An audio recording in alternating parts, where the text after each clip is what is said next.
Hi, this is Tom Broussard. It is Tuesday, February 23rd, 2021. And this new article is about hardening off plants.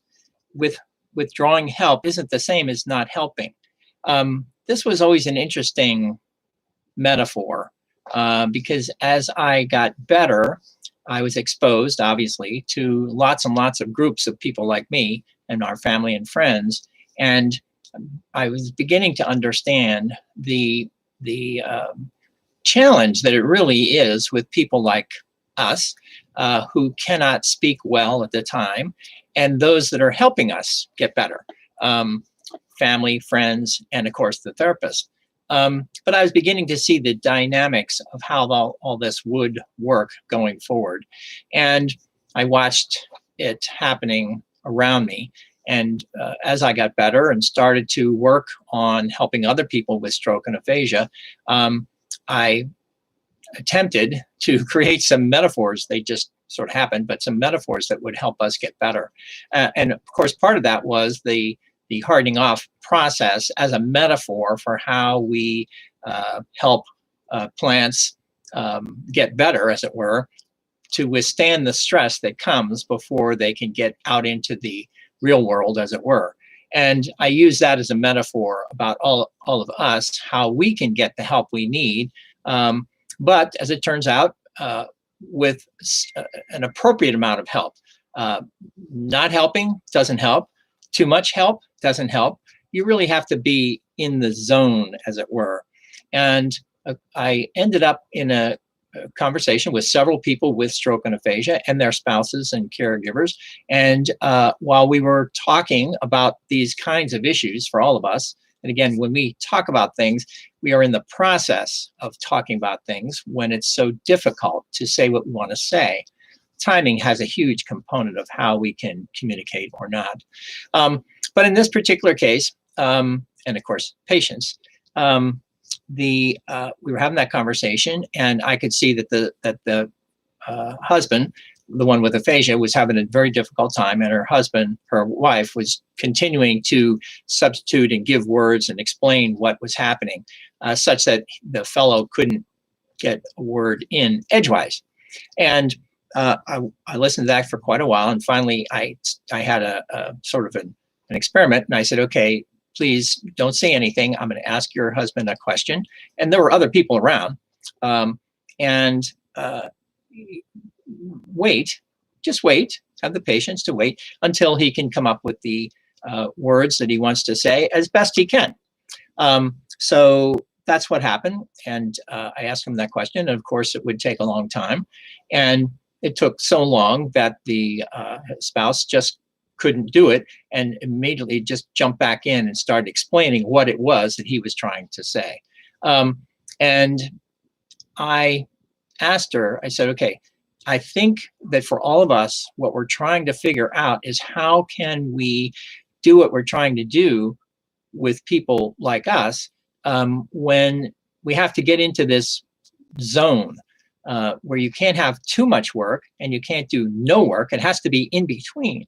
And she really did understand that. She says, really not upset. We were all upset, but helping her better understand that we all have this challenge and we have to be in the middle. And she wanted to be in that middle. She wanted to be in that zone. And she just didn't know what to do because all she could really do was work hard, which we all do. Tragically, all the caregivers and family just want things to get better, which we all want. And that always makes it so incredibly difficult.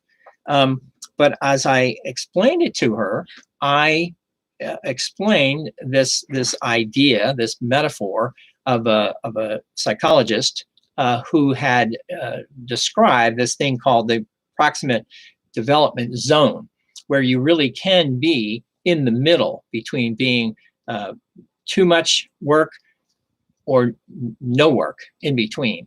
And as he said here, advancing our individual's learning, because he was talking about an educational psychologist, individual learning while the guidance is gradually diminished. So basically, as I said there, withdrawing help isn't the same as not helping. We have to be in this process of withdrawing support. So again, it's incredibly challenging because you actually have to explain. As I mentioned, we need sort of a helper contract, not like you need a contract, but let people better understand what it's going to be like going forward with someone who, like me, has to take the time it takes to sort through, to search in your mind. Believe it or not, you actually can do that. It takes a lot of effort.